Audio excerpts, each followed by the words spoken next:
Hello, everyone. Welcome to the Spot Real Talk. My name is Tiara. I'm LaWanda. I'm Tiffany. I'm Ron. And today we are back to talk about the big season finale of PowerBook 2 Ghost. This one was titled Love and War. So you guys hang tight. We have so much to talk about.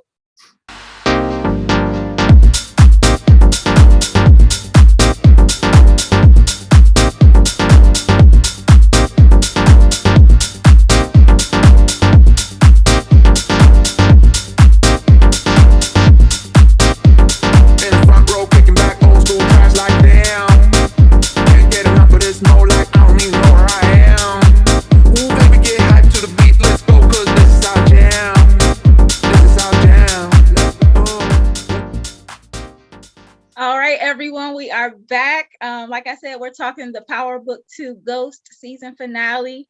Season 2 was a lot. We had a whole lot of stuff to digest this season, but this episode more so. It was so much that went down. And if you checked out our roundtable conversation with some of our viewers, we had a lot of predictions that, some people got right. So I, for one, I did say that Lauren was dead. You did say that. I did say that. Although yep. I also must say, I'm trying to wrap my head around the fact that she, was killed in a car crash, because she did get in the car with Effie. Yeah. She was put in the car. She was unconscious. Okay. Right. So I guess. Remember, she was knocked out. Remember right. She punched her. Hit her. But then, okay, so in my mind, Effie drove to a tree. She was driving. Put that joint on neutral. She probably put that joint on neutral and put that car you gotta. She crashed it purposely and got out and left. Yeah, she must have jumped out of the car. She put it in drive and let her go into a ravine or something. Well, car crash, a tree or something, because they said, yeah. Okay, so that's how I had to wrap my head around it. I would have much preferred the more subtle way with a bullet. Now, hey. We was talking about this, saying, if you don't see a body and if they don't show it on screen, then it didn't happen. Usually that means they're still alive. But I guess they, went away from that this time around with Lauren. Well, I think it was like I said. I don't. Even though there were a lot of people who love to hate Lauren, I don't think people were really ready to see her go like that. Mm-hmm. Because she was so pure and innocent, right? Quote unquote. So I think they gave up the visual body aspect of it and just said, okay, we'll just say she's dead. Mm-hmm. I was thinking the same thing about not having a body, and I was like, well, is she really dead? Until I heard Jenny say to Saxe, they found her. Right. When they said her, I was like, okay, so they actually found her. They didn't just found, Right. A skeleton. Yeah, exactly. I was thinking too that it sets up part of the plot next season for Tariq to really figure out what happened to her.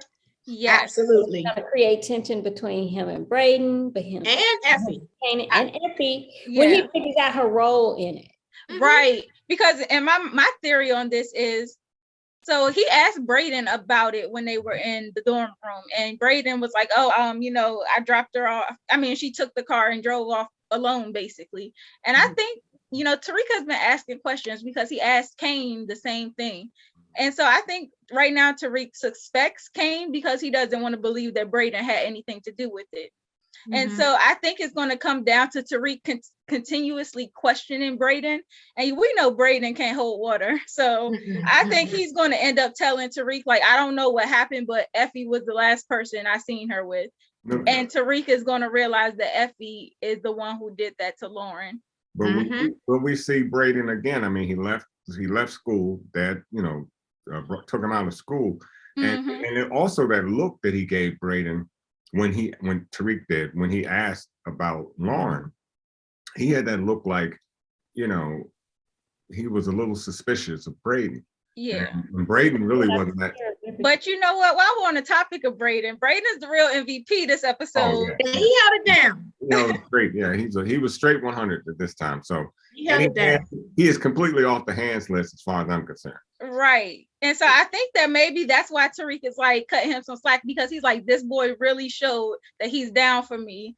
Yeah. So he doesn't really want to believe that that Brayden had anything to do with Lauren's death.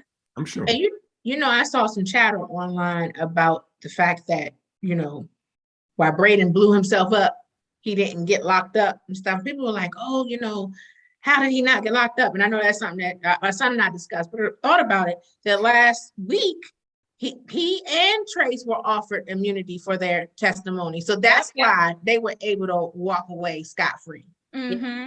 Yeah, she said whoever testifies get immunity. Yeah. We normally provide them with immunity for any crimes that they've done. So I'm sure Brayden had his attorney cover everything: drug dealing, murder, robbery, whatever they could think of.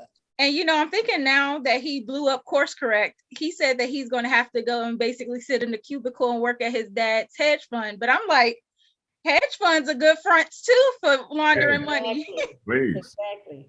So I was like, you know, it don't have to be over, especially now that Tariq are not done. They're not done. One crime syndicate to another, you know, hedge funds. You know, it's all the same. Right. Interesting that they included Stern Industries. Right. But They name dropped. Yeah. Yeah. So I wonder if that comes into question next season. The badge.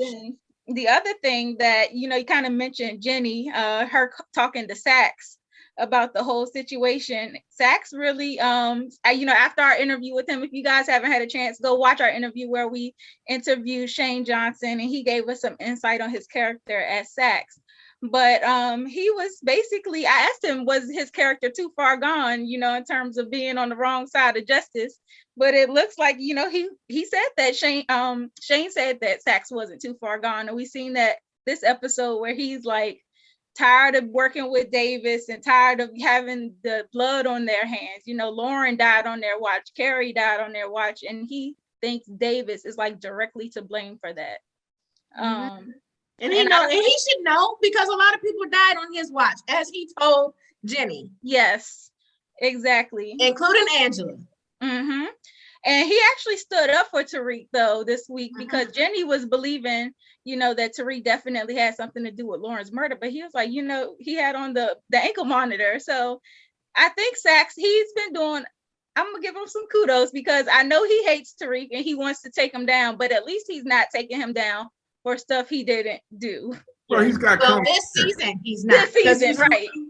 He said to Jenny, right, because Davis has been sunning him, he's gonna come for Davis next season. And for sure, he also threw Tariq's name up in there. So I was like, he's not done. He's not done, but he's not going to get him on the Lauren thing at least. Well, he's got common sense. He's got right. common sense. I mean, that was common sense to ask Jenny that question. I mean, if he had his little identifier on and it didn't go off, then you can't put him at the scene of that crime. So that to me is just plain old common sense. And I don't know why Jenny shouldn't have thought about that herself. Well, she might think that he hired somebody. Just because he wasn't there don't mean he had to do it. But we know that's a hard proof. So you can't prove it. So leave it alone until you got something you can prove. You know, but like you said, you know, Saxe is just unscrupulous. He's gonna do what he wants to do, however he wants to do it, and he doesn't care of the implications of what it might mean for him. Because, you know, even when he was telling Jenny what he had planned to do, you know, he can lose his license compared to, you know, with some of the things that he's trying to do. He said he doesn't care if he loses his law license too. Exactly. It's in the name of justice for him. Right. Yeah. Part of it is justice, part of it is for Jenny. Yeah, part of it's for Jenny. Yeah, it's in the name of Jenny. That's what it is. Yeah, but it's like the question I asked him, is Saxe a good guy or no? And he said because he's after justice. And so I don't know, because that still becomes your version of justice. Exactly. Yes. You know, and it's vigilante justice. It is because it puts you in the judgment seat and you're deciding the fate of these other people. But you committed crimes too. You know, you broke the law. Davis called him out. And you're about to do it again, right? Yeah. Right. So what's justice? You know? How did Davis know that he planted evidence on Ghost? He got fired though for that. He got fired over the case and everything. And I was like, does Davis know that? Like he knew what happened? Because we know that Saxe confided to Jenny that he did plant evidence on, right, and that's why he was fired. But I didn't know that Davis knew that. It seems like in the law enforcement community, though, they're all kind of aware of each other's misdeeds, but they just keep it amongst them. I think so, because I think it was a reason Davis wanted him in, because he figured that Saxe would know where all the dirt was. So maybe that is why he wanted him. Preceded him. So he knew the ins and outs of the federal system, the prosecution cases. I thought it was funny too how after Tariq beat the case, he told Davis, I really should be getting a refund because Brayden did all the work. Yep. And then you were working for Kane. Exactly. And he found that out too. Like you took money from Kane too, and you double really dipping. could. Yeah, he could have an ethics situation, but it's hard to blow him up when you guilty too. Right. Exactly. I like when Davis said, "You might make a pretty good lawyer one of these days," and he turned and said, "Right, there are decent lawyers. Ain't right." Yeah. Well, our present company excluded though. I thought that was hilarious. I also thought it was kind of crazy that he told the little boy to keep hustling. Yeah. All he wanted is his money. Yeah. That's what I said. I think he's gonna be in trouble. Davis might be on the hot seat next. Yeah, especially with that information that he's told Saxe to work on his brother's case. Yeah. And Theo was like, "Look, I'd rather die in jail than to see you up in here in my spot, because the way Saxe is going, he's going to find out so much information. The fact that whoever shot this guy or whatever the manslaughter charge was 4 inches taller than Theo. So yeah, he's gonna all line up." Yeah, in fact, Davis said to his brother, "I'm 4 inches taller than you." Yeah. Mm-hmm. So, Saxe looked at him and said, when he said this is the most important case to the firm, Saxe looked at him thinking like, why? Why? Yeah. Yeah, he hasn't put it together yet, but I guess. He will. But he still has too much dirt. I don't see Saxe trying to bring up anything against Davis, because Saxe is not clean by any measure, and Davis knows enough about him. The Saxe stuff is already out there though. Saxe has been fired, all that stuff. So, but people don't. Davis is out here buying Bugattis. Bentley. So yeah, and he's an officer of the court. So he can blow Davis up. If I'm Davis, I'm gonna get Saxe's hands dirty so he can't touch me. Exactly. Yeah, that might be tricky with what Saxe knows now. So let's ask this question. Well, let's ask this question. Saxe seems to think that Davis allowed Tariq and I believe Kane to listen to that tape, and he did nothing about that. So wouldn't that make him as culpable as Davis in the fact that he said nothing? Well, he did say something. He let Jenny know. He didn't say anything to the courts. What I'm saying is he didn't remove himself. Like for instance, if you know your I don't know how is Davis his hiree or Davis is the head attorney. And so that the head attorney is doing something that's illegal or wrong. Do you recuse yourself? But Saxe gave him the information. Saxe used his relationship with Jenny to feed him information. So he is culpable. So again, this is what I say. Saxe to me has enough dirt between his fingernails before he can start pressing it on Davis. Right. And back to what y'all said earlier, it's his version of justice. It's not necessarily the justice that makes sense in our world, in our eyes, do the right thing. It's him saying, okay, well, I'm gonna do this to try to make up for X, Y, and Z. And with him going on this rogue side mission with Jenny, he knows that he's going to have to watch out for Davis, Kane, and Tariq, finding information about him playing both sides of the fence. So I think Saxe really, next season, he might get killed. I was thinking that too.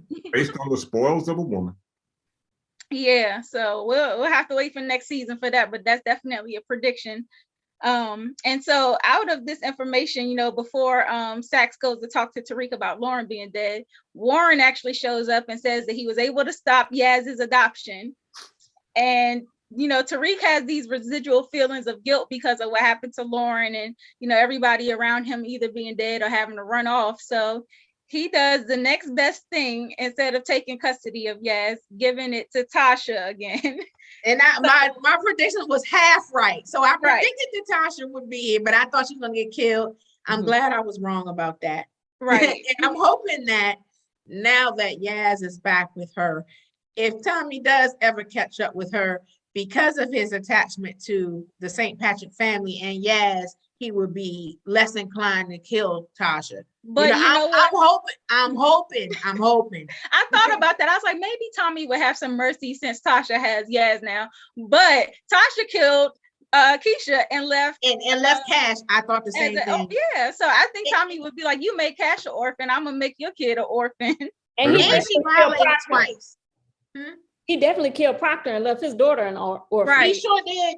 But see, he wasn't attached to it. They wasn't attached to her. Like he is their godchildren. I mean, like Yaz and all them are his godchildren, because that's the only reason why he spared Tasha the first time. Then when he was getting ready to shoot her in her place, she said, "You just take care of Yaz and Reek," and that's when he put the gun down and he left. I think she on her last straw, because not only did she kill Lakeisha, she threw him under the bus in court. Yep. So that means we have until Yaz's 18th birthday party. Exactly. Thank you. I think For me though, it would be kind of hard sell for Tommy to catch up with Tasha now, because Tamika said to Yaz and Tasha to get themselves to gather their things because they were moving. So they're gonna have to. Yeah. So the question is though, where do they move to? Do they move to Chicago? Where they may not move to Chicago. I know. If they know what's good for them, they better stay out of the Midwest. So where do you move? So it'll be interesting to try to tie that in to where it makes sense that Tommy catches up with him. So I don't know if that's a story that's already laid to rest, or is that going to be a tie-in for the next series? Well, I mean, I think it all depends on how things go too with Tasha and Queens. She's on another show. So I mean, it all depends on her availability. Yeah. Right. As well. And they have new aliases. Tasha is now Vanessa, and Yaz is now Olivia. But Tasha, she seemed to have realized that Tariq was behind the whole thing, because you could tell by the way she looked at the trucks that she was like, oh, I know he in there. Right. Yep. Yeah. So I thought that was a really cute moment there. It was a good moment.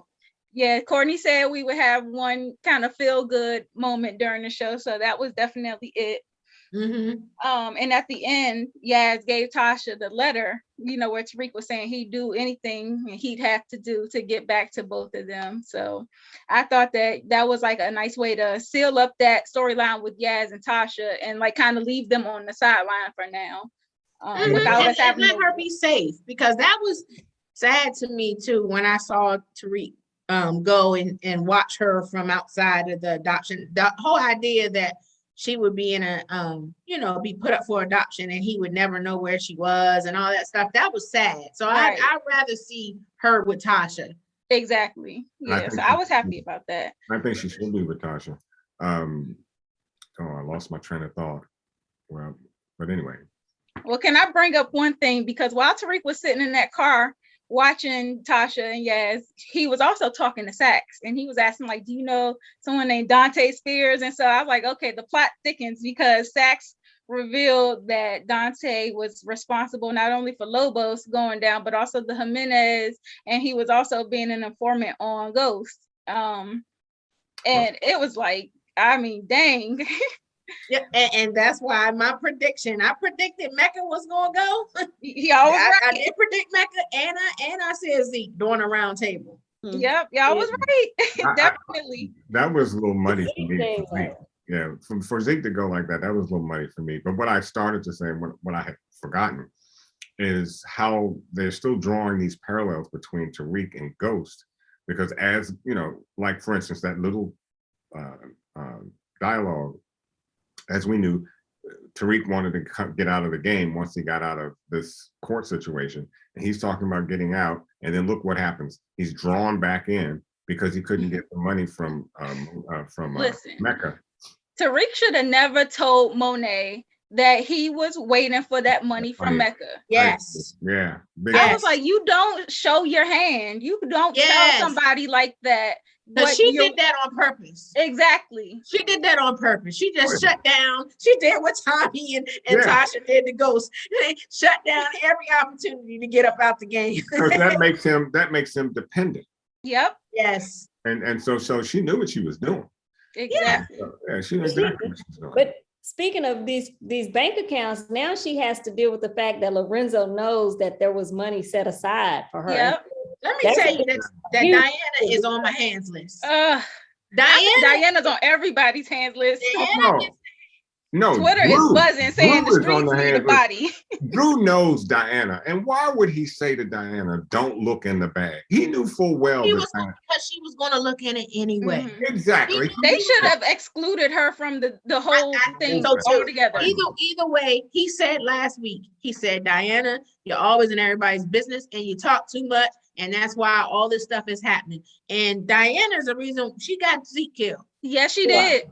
And she wondered why they think she's the snitch and the untrustworthy one in the family, because Lorenzo basically coaxed her into doing what she was going to do anyway and snitching. So it's like, girl, you just proved that you can't be trusted, that you will tell all the family information time and time and time again. So I agree. Diana has a huge responsibility in why Zeke is dead. And once, I think she's going to be the one to put 2 and 2 together as to why Zeke ended up dead as well, because she's always in the pot figuring things out. She's going to realize that. I just wonder her reaction when she realizes she did it. She got that. And then she's going to tell on Lorenzo like she told on Monet. Well, think about it, because she was in the room, in the dining room, when she gave that information to Lorenzo, and Lorenzo stormed out, obviously looking for Mecca. And so she's going to put that together. And it's going to be real interesting if Monet actually finds out who killed Zeke, because if she ever finds that out, I mean that convoluted plan that they had in the beginning to kill Mecca and Lorenzo, well, that plan won't be Lorenzo. She will kill Lorenzo if she finds out that he killed her child. How does Lorenzo mistake a 6'4" something dark brown skinned guy? Zeke had the hood. It was dark. It had the hood on, and Zeke is different. But the whole skinny. Mecca is kind of shorter, light skinned, and stocky. Like he has a strong build. But Mecca's like 6 feet too, though. I mean, he's Mecca's about 6 feet, but he's not as tall as Zeke. Zeke is like 6 and 6'5". So and even it was dark. And then he saw him driving that car. Like he didn't know that Zeke is driving what was it, a Porsche? A Porsche. Yeah, he had a Porsche and stuff. So I mean, but I still think that if you had, I think it was rage that made him pull the trigger before thinking, because I think if he had just gone there to kill Mecca without that rage, thinking that he was stopping Monet and Mecca from taking off, I think he would have noticed that wasn't Mecca. So, when he realized Mecca was there alone too. Well, you met Mecca before, so you know his size, you know his physique, and obviously the guy that was headed for that plane did not have the same height, size, or physique. Now I know it's a distance away, but you still can determine a person's physique from that distance. And so I think it was the pure rage that caused him to just off Zeke like that. Now my other thing was, so Zeke had already gone to Whitman questioning Carrie's suicide, and Whitman had given Zeke the information showing him where Monet was. She was in the area when the Carrie situation happened. So Zeke knew that Monet had something to do with it. Yet he still showed up at the hangar, as if he was going to go away with them. And so I'm like, well, why would Zeke show up there in the first place, knowing what he knows? I think he was he going to confront them or something? Yeah, I think I think he was going to confront them. Yeah, or confront her. Because remember, he was really upset when he left that. He was upset when he left the police station, which I think. He also put a bug in Whitman's ear too, because when now next season Whitman is gonna be on it to hide his butt. Yeah. Hot. Yes. And I think Mecca also kind of confirmed it, because he didn't say she didn't do it. He basically said she'll do anything for you. Yeah. Right. Yeah. Said unconditional love. Yeah. And we know Whitman don't give up. You know, he is relentless, and he is going to definitely be hot on that case. And Blanca. Blanca, I mean, I know people was kind of upset to see her back, because we know she's another one that just can't take no for an answer. She is going to be relentless. And that photograph of Tariq being in the elevator, oh my God. Like, you wipe all the cameras, but you don't do the front desk in the elevator. Lobby. Yeah, it was a lobby. And the thing is, he just got out the bang. He get off on one case and get pulled into another one. I'm like, my God, this boy gonna be on trial for the rest of the series. Well, yeah, except that you can't identify him by the back of his head. So oh no, you can see. No, you can see that it was Tariq. She saw that it was Tariq. You can see his face. You can't say. You can see his face. That video, I mean, that picture was pretty clear. It was great. It was grainy, but you can see that it was Tariq. You can see his face. Okay, well, I didn't. But she picked up the thing and said Tariq St. Patrick. Yeah, I thought there was no question. Yeah, well. So that's on Monet. I'm sorry, that's on Monet. Yeah, it is on Monet. It is on Monet, because the plans changed and they had to come to the house and all. Yeah, it is on Monet. So this whole plan, I still have a question about why, like, Monet had so many times where she was alone with Dante. She could have easily taken him out, just as she did anyways, you know, alone in the apartment. Why did they have to come up with this big convoluted scheme to, you know, fake kill Lorenzo in order to prove Kane's loyalty to Mecca, so that, you know, they could not get it too make it too obvious that they were actually coming for Dante? I'm like, this whole convoluted plan. I think they had to get rid of his soldiers too, because that was why they said they needed everything. Because if they even if they got rid of Mecca, they still had to worry about his team. You know, so I think that's what they had everybody involved for, so they can take out his soldiers. So everybody had Kane taking out Lorenzo. I mean, Mecca wanted Kane to take out Lorenzo. Monet wanted Kane to take out Lorenzo, and it seemed like it seemed like Kane was put in a very arduous situation here. This whole episode, you know, because I'm glad what Tariq said to him about killing your dad. He said, never be the same. Never be the same after that. And I think to some degree that got to Kane. Yeah, he was shook. Yeah. He was shook. He turned his back on. He was shook from the beginning, and a lot of people on Twitter are cracking up about this whole thing, because they're like, Kane only wanted to kill his dad because Tariq killed his dad. He's trying to show that he's not a punk. Right. I said the same thing. I said Tariq lives rent free in his head. Right. He always has to try to one up Tariq. Like and Tariq said the $1 million thing that we all wanted to say when he was in the car. He was like, "Why are you so worried about me?" And I said, the whole world wants to know that question, Tariq, because no matter what, it's always about Tariq. Oh, Tariq killed his dad. Oh, I'm gonna do it. I said, wow. So it was like, I thought that was funny too. But Kane, it's like, it's a messed up position to be in, because we know how he feels about his family. Initially, he seemed more worried about how Diana and Drew would react to him if he did that. But then, like, towards the end, you could really tell when he was getting ready to pull the trigger, he was really, really hesitant, because I think he knows, like, deep down inside, no matter what his father has done, he loves his father. Monet tried to plant the seed that, you know, he had basically pushed him out the line of succession, you know, and disrespected him by giving the position to Drew. But even through all that, like, your parents are still your parents. Like, it just doesn't go away because they make other decisions that you don't agree with. And you realize that your mom is probably the best liar that you'll ever meet. Yes, for sure. You know, that hesitancy that he had pulling the trigger, and he would always have that. So I'm glad to see that that's no longer an issue for him, because he would be killed. You know, that 3 seconds, the thought, you know, whether I should pull this trigger or not, you know, that's not a good look for a killer. And, you know, but here again, Monet just controlling everything. And what does she do? She puts Tariq in his mind because she knows that he respects Tariq. And I think he's very jealous of him too.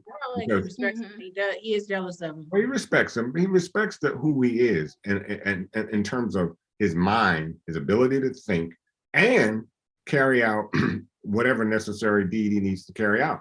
So he understands that Tariq is miles ahead of him as far as what's up. But I think Kane feels disrespected too. The fact that everybody knew the real plan except for him.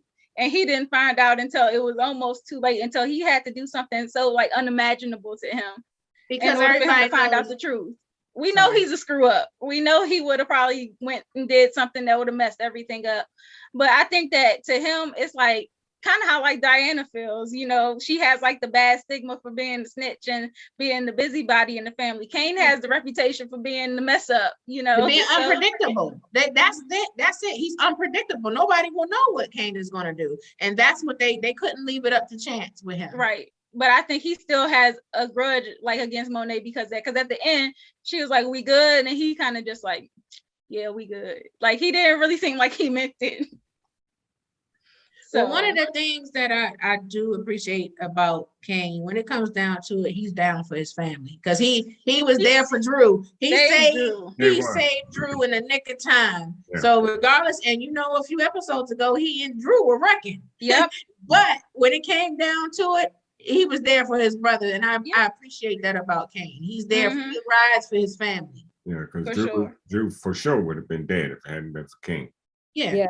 I thought Everett was gonna make his exit. I just thought he was gonna get caught up in it. So he's lucky he made it out of that situation alive. Yeah. I'm putting Everett on the hands list too, because he calls him, tells him it's an emergency about his little card. Being used. We in the middle of getting rid of Mecca. And I say we, the Howard family, Tariq, and us collectively, the viewers, and you calling about your card. Get out of here. Right. It really don't even matter in the grand scheme of things. Right. It don't. I was like, are you serious? You paid him called him 911 over this card? He said, with him, yes, it's an emergency. And, speaking of that card, how about when Brayden reveals to Tariq that, your card had been used twice to access the lockers? Tariq figures out it was Diana. How does this play out when he finally confronts her next season? Because Diana, she is getting close to being off by everybody. Nobody wants her around. Well, I don't see him messing with Diana in next season. It seems to me he's gotten even a little closer to Effie. Effie has, the fact that he asked Effie to look after Yaz, that situation, if things went south with him, means that there's a lot he has with Effie. He said that she's the only one he can trust outside of Tasha. Yeah, and to some degree, in spite of what Tiffany thinks, because I know she's about to say it, I think it's true. I think he can trust Effie to certain. He can't trust Effie. Look what she did. Well, Effie had to do it. She was tying up loose ends. Yes. However, she can't be trusted. But Tiffany, we know Effie did it for two reasons. A, like you said, she was tying up loose ends, and B, she wanted to get that competition out of the way. So she did exactly what she had to do for her. Well, you think that's cool for every woman in the off, every chick we give her off and I don't advocate leaving bodies because you got a competitor, but I'm just simply saying in this situation, she had a good reason. Go ahead. Well, no, I'm just being repetitive. Had to get rid of her because of the scenario that was playing out, and she was competition. Gotta go. The only way I'm gonna let Effie off the hook a little bit is the fact, because I kept thinking if she goes missing, it comes right back to Tariq. So if she did this, the fact that she made it look like an accident, so Tariq looks clean, I'll give her that. I'll give her that. Yeah, she did do that, but they still suspicious. Because you see, Saxe came to him and everything, and they were like, "Did Kane know?" and everything. And Saxe is still on the case. He said he was going to try to get justice for Lauren. He still does not believe it's an accident. Okay. She made it look like one, Well, but it still won't be an issue next season. let's look at it this way. Had it been Brian that took Effie out, he would have done it in a very messy way. Effie came up with this excellent plan to get rid of Brayden. Brayden. Who did I say? Brian. Like, he looked like a Brian to me. But Brayden, had Brayden done it, it would have been messy. But Effie, good old Effie, she knew exactly how to take her out and wash, and everybody's hands are clean because they think it was an accident or suicide or something to that effect. Mm-hmm. Well, the only thing that I'm thinking about though is because at the end it seemed like Tariq was kind of trying to convince Effie to come to Stansfield, and I think that that's probably going to happen next season. I think so too. I think she's definitely going to transfer schools, and then Girl, stay yeah. It's more trouble coming to Stansfield. I know that much. Look, go, please. Now help the boy out. The brother needs it now.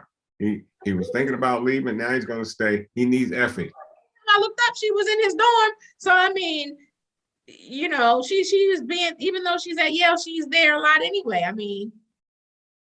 Yeah, it's going to be interesting to have all of them on one campus again. I know Brayden is going to be gone, but I can't see his dad keeping him out of school for, too long because they're I guess the Western name, finished college. They have like a structured path set out for those kids. Yeah, so it might not be at Stansfield, but maybe he'll be at some other university nearby. I agree to that. I mean, he'll probably go someplace else, but he's out of Stansfield, or at least one would think he would be. Yeah, the bad publicity of him selling drugs. So that's gonna get him kicked out. Well, not only that, would Stansfield even take him back now that he admitted it in court? So I mean, but they donate so much money to that school, they could buy somebody off. Oh yeah, I mean, look, I'm sure another $1 million, $2-3 million endowment to the school would probably help his situation a lot, But and then the irony of it though, because here you got this white boy on the stand admitting to, running a drug ring here in one of the most prestigious colleges, and nobody does anything in spite of the fact that he had immunity, because I know that, look, our justice system isn't far from taking back what it has agreed to. And a couple of cases I know that has happened. So, well, the immunity thing brings into question that robbery and stuff, because I was wondering if that still might come back next season. But does he now get immunity for that too? All crimes committed since he testified? If that's the way the deal is structured, because the other thing about it, theoretically, and this is just on a side, theoretically, it depends on how it was structured, because normally what they would do, if the testimony leads to the conviction of, if it doesn't lead to the conviction of the defendant, then all deals are off. But I'm sure they had that airtight to, if I get on the stand and testify, I got a blanket immunity for everything. And that's why I'm thinking he had to go up there with confidence. Right. Now, again, next season, it's always the things that you don't think about that come up so they can come and press you. So maybe it turns out that wasn't included. I was going to say, it would be up to Brayden to say to his lawyer that I need a blanket coverage for everything. And then the lawyer writes it that way, because if they're only covering what we know, which is, the drugs and all that, that's one thing. But if that robbery shows up and I don't know about the heist, and knows about it, that's a whole nother animal. So it would be up to Brayden to make sure that he covers himself completely. Yeah, because I can imagine how that goes. He's on TV, on the news, they're talking about the case, and the guy sees him and says, hey, that's the guy that robbed me. Working for a hedge fund. Yeah, and Brayden seemed, go ahead. It doesn't always have to be the police that comes after him. Right. That's true. That's true too. Yeah, and Brayden still seemed very concerned about Trace, trying to keep him away from Kane. So I think that's still, another point for next season to watch out for. Yep. And if we talk a little bit about this situation with Rashad Tate and Sweeney, because he was able to show him that picture, make him step down. I just thought it was so funny how Sweeney was just calling him a smug, he was like, what, N word? And then he talked about like, oh, please don't tell me you're falling for this BLM crap too. Like, I was like, this man is off the hook. Yeah, he is. So the fact that they kind of coaxed him into stepping down from his seat and instead going on to kind of run in I believe it's the Senate. Do y'all believe he would do that though? I mean, you don't. I don't believe that Stephen or Rashad would help him run for Senate or any of that. I think that was just a carrot being dangled. I think they're trying to put people in position to like. So they'll have people in high places that can, they can use later on down the line if something comes up.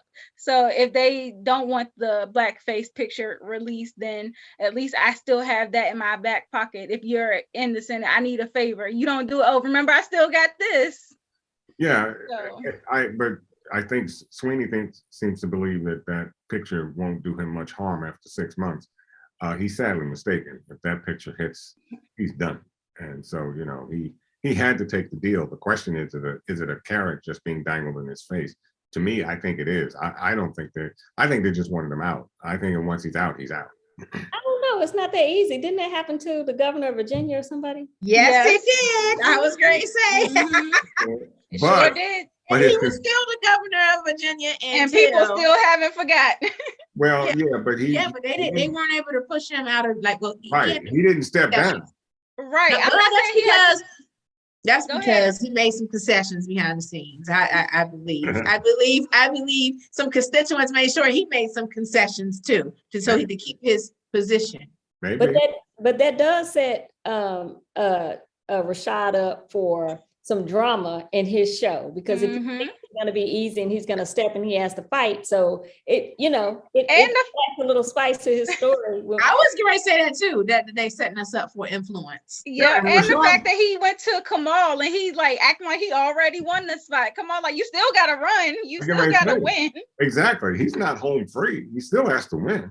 So it'll be interesting. But I think he thinks because he has the support of the DNC behind him, that he thinks it's a short thing. Because listen, you see how they clinked up the ghost, how DNC came down on the feds, like, no, y'all gonna back up off of James St. Patrick after he was dead. They would not let them sully his name. So I still don't fully trust Stephen though. Oh no, he goes wherever the wind blows. Oh, yeah. But speaking of James St. Patrick, I want to get back for a minute because Mecca, it was who said that to Tariq?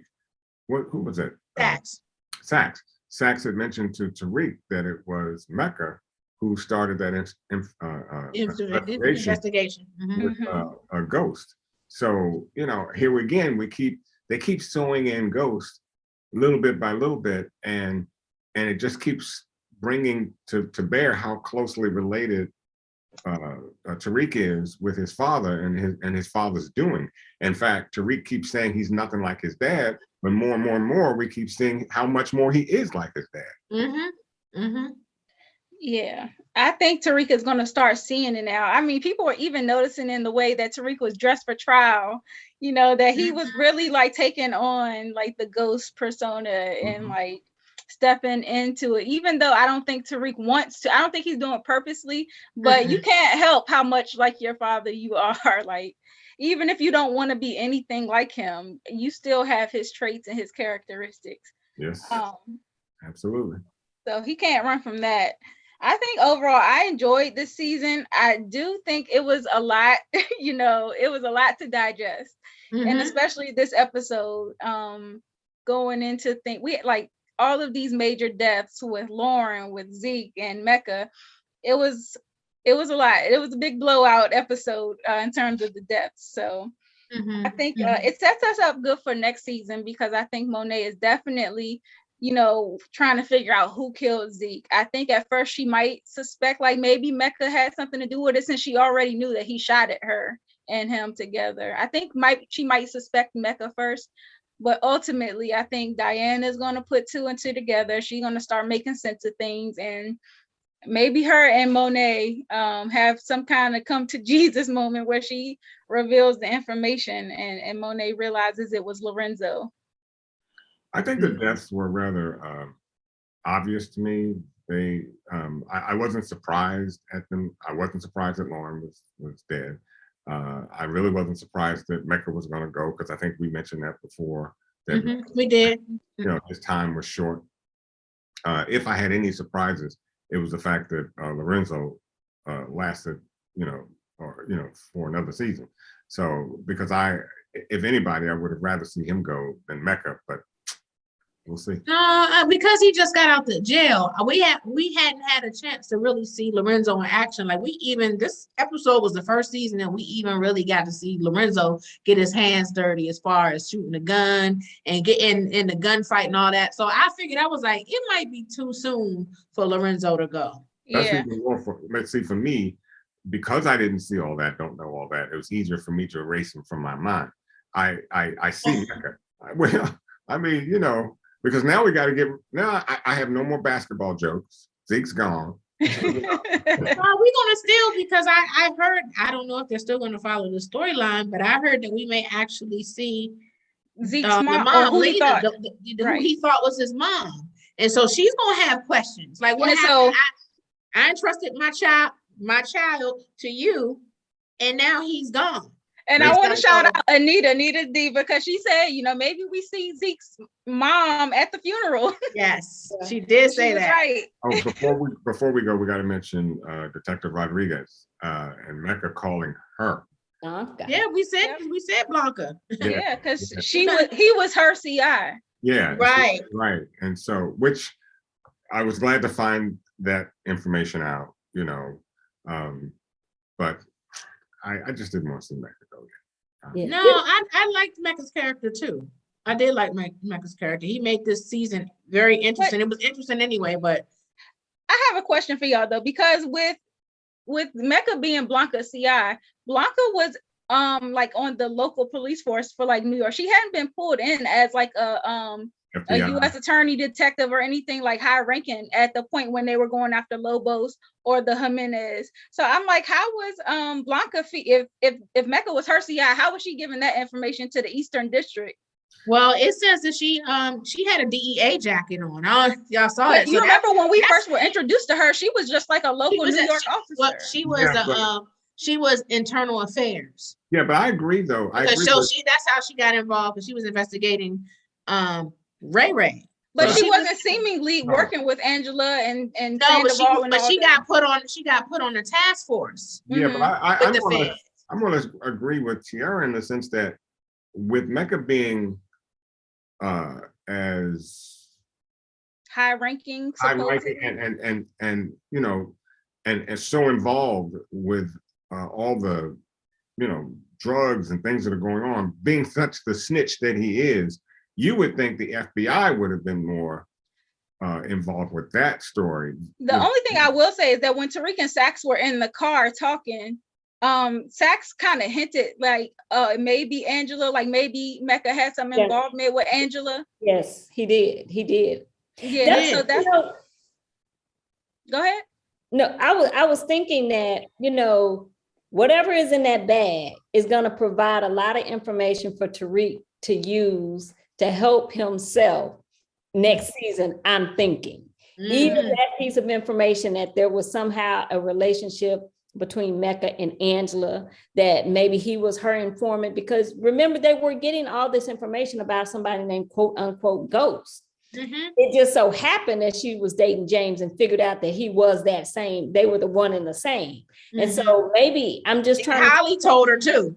Yeah. Holly told her that he was Ghost. But I'm trying to figure out, with Mecca being gone, what is the impact of it? Because you could see if he was still alive and then Tariq had to interact with him and maybe he finds out more. So it's going to be interesting to see what pops up since Mecca is not there anymore. Like what good does it for us to know that with Mecca out of the picture now? Right. And that's kind of what Monique on our panel was saying. Like, did they just sprinkle that in there to like bring back hints of the original power, or is it actually a part of the storyline? Like, is it going to serve a purpose? It's gonna have to, since Saxe gave some more information. Right. I think so too. But I just thought it was interesting. I thought that Blanca was like too low level when we first were introduced to her to have such a huge CI. You're right. You're right. If Angela was involved with him somehow, then it might make more sense. Yeah, she was. And then the other question I have for you guys, did you have something else? Just thinking that something happened. Didn't she get promoted or something at the end of Power? She was on a task force with them, because that's how when they called Angela in on that Rico thing, she was in the room too. It was her, Saxe, Tamika, Mock, all of them, and that's when they said you got 24 hours to make your decision and stuff. But she was in the room, Blanca. So that's why I said, so she had access to these federal cases. Well, the other thing, I guess we'll have to wait and see what else is in that file, because it got to be something else that gives us more details about the Angela Mecca situation and how that all was connected in there. So I want to ask you guys, my next question though is, what is Monet's endgame? Because a lot this season, we heard her talking about her exit plan to get out of the drug business and basically ride Zeke's coattails to success. But now with that whole plan foiled and her kind of locking Tariq into a position where he has to stay up under her, does she still want to be in the drug business? Is she still? Well, she's going to be the devil incarnate. I mean, incarnate, because I'm going to tell you, once she finds out that Zeke is dead, so her plan to ride his coattail is gone. All she has now is the drug game. So the way I look at it, that means Lorenzo's got to go, and she's going to be, she wants to be queen pin, because that's all she's got. She all she knows is what she knows, and whether she finds out if Lorenzo had killed him or not, I think he's got to go, because she's going to be hell to deal with losing Zeke. I'm telling you. But does she have those accounts that he set up for her? Does she have access to her? Do we know? It may be in that bag. They are in that bag. Yeah. They are in that bag. And I think that's Tariq's leverage though. I was going to say that. And he has Brayden, who's now going to be working for a hedge fund. Lift that money, clean it up, do whatever you need to do with it. But I think that Tariq definitely uses that as leverage. You want to hold me hostage in this game? Well, I got all this money that's linked to your freedom and your kids' freedom. So what you want to do? But will the government, now that Mecca's dead, will they freeze those assets? Will they also have access to Mecca's assets? Are they in Dante's name or are they in Mecca's? Well, it depends on, are they offshore assets that the government doesn't know anything about? I'm thinking that. I'm thinking he has. I'm thinking maybe so. Yeah. If he was smart, that's how it would have been. Exactly. Yeah, he was smart. Which is why he put it in their names. Exactly. Right. So I think that since it is in their name, they do have control and access over it. The problem is they will probably need whatever documents are in that bag to prove that it's theirs. Exactly. So Tariq, I think he has a lot of leverage going into next season. I'm looking forward to it. So overall, I think it was a great season finale. Definitely action-packed. And I think everybody got the sense that, they really bought it. So going forward for next season, it's also going to be interesting to see how the show is going to be with the new showrunner, since Courtney Kemp will no longer be involved. So looking forward to it. Overall, enjoyed it. I think you guys probably have the same consensus as I do. Yeah, we enjoyed it. This is a good season. Okay, well, to all of our viewers out there, thank you so much for watching. Please make sure you drop down in the comment section and let us know your thoughts on the season finale. If you haven't already, you can go back and rewatch our roundtable and our interview with Saxe to pick up on what predictions we were right and wrong about. Also, make sure that you click subscribe to our channel and like this video. Click the notification bell so that you are alerted every time we post, because guess what? Right after this, we are going to talk about Force, Tommy's new show. So make sure that you stick around. Go check out that video as well, because we're about to recap that next. We are also on all social media platforms at The Spot Real Talk on Twitter, Instagram, Facebook, TikTok, Fanbase, all of the above. Go follow us there as well and continue to support us. We love you guys and we appreciate all of the love you've shown so far. I think that wraps it up. You guys got anything else? You said it. Yeah, make All sure right. you subscribe to our to all of our channels, like you said, because if we do another roundtable, we want to be able to reach out to you. Yep, it pays to be a spotter, so pay attention to it. All right, guys. Thank you so much and have a good night. Good night now. Bye. The sun is going down now. Been at it for a while, and I have had enough of this. I doubt that we can solve it. Been trying for so long, and I just can't ignore that it won't ever be the same. No, we will never be that good again. Don't drag it out, skip the innocence.